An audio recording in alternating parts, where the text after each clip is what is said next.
आज भरपूर दिवसातून ना फुलं आणलेली ती झेंडूची. म्हणलं चला आज गुरुवार पण आहे तर सकाळ सकाळी ना छान अशी देवपूजा करून घेऊया. देवपूजा करून घेतली आणि त्याच्यानंतर ना हे मनी प्लांट आणि हे बांबूचं प्लांट लावलेलं होतं ना, थोडं थोडं पिवळं पडत होतं का काय माहिती, म्हणून म्हणलं याचं पाणी वगैरे चेंज करूया.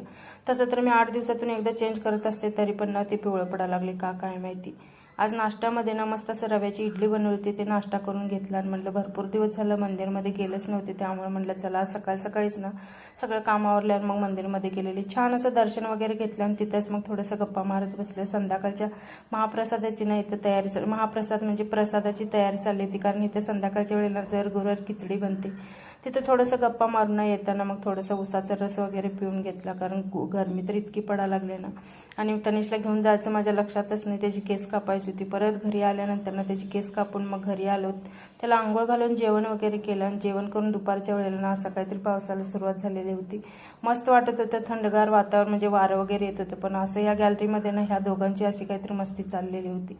तो बाहेरनं म्हणजे दरवाजा बंद करत होता, ही आतनं खोलत होतं. ह्या दोघांची अशीच भांडणं चालली होती. त्याच्यानंतर त्यांना मॅगी खायची होती, तर मस्त असं मॅगी वगैरे बघून आणि संध्याकाळच्या वेळेला एक मग कणिक वगैरे मळून ठेवली, कारण लाईटीचा प्रॉब्लेम असतो. तर कसा वाटला मिनी ब्लॉग, आवडला असेल तर चॅनलला लाईक, शेअर आणि सबस्क्राईब करा. आज भरपूर दिवसातून ना फुलं आणलेली ती झेंडूची. म्हणलं चला आज गुरुवार पण आहे तर सकाळ सकाळी ना छान अशी देवपूजा करून घेऊया. देवपूजा करून घेतली आणि त्याच्यानंतर ना हे मनी प्लांट आणि हे बांबूचं प्लांट लावलेलं होतं ना, थोडं थोडं पिवळं पडत होतं का काय माहिती, म्हणून म्हणलं याचं पाणी वगैरे चेंज करूया. तसं तर मी 8 दिवसातून एकदा चेंज करत असते, तरी पण ना ते पिवळं पडायला लागले का काय माहिती.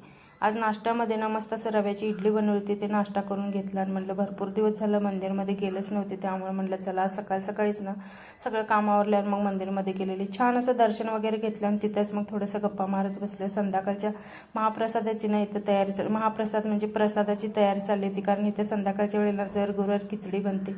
तिथं थोडंसं गप्पा मारून येताना मग थोडंसं उसाचा रस वगैरे पिऊन घेतला, कारण गरमी तर इतकी पडायला लागली ना.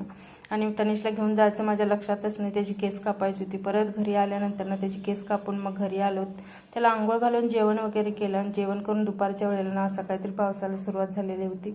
मस्त वाटत होतं, थंडगार वातावरण, म्हणजे वारं वगैरे येत होतं. पण असं या गॅलरीमध्ये ना ह्या दोघांची अशी काहीतरी मस्ती चाललेली होती. तो बाहेरनं म्हणजे दरवाजा बंद करत होता, ही आतनं खोलत होतं. ह्या दोघांची अशीच भांडणं चालली होती. त्याच्यानंतर त्यांना मॅगी खायची होती, तर मस्त असं मॅगी वगैरे बघून आणि संध्याकाळच्या वेळेला एक मग कणिक वगैरे मळून ठेवली, कारण लाईटीचा प्रॉब्लेम असतो. तर कसा वाटला मिनी ब्लॉग, आवडला असेल तर चॅनलला लाईक, शेअर आणि सबस्क्राईब करा.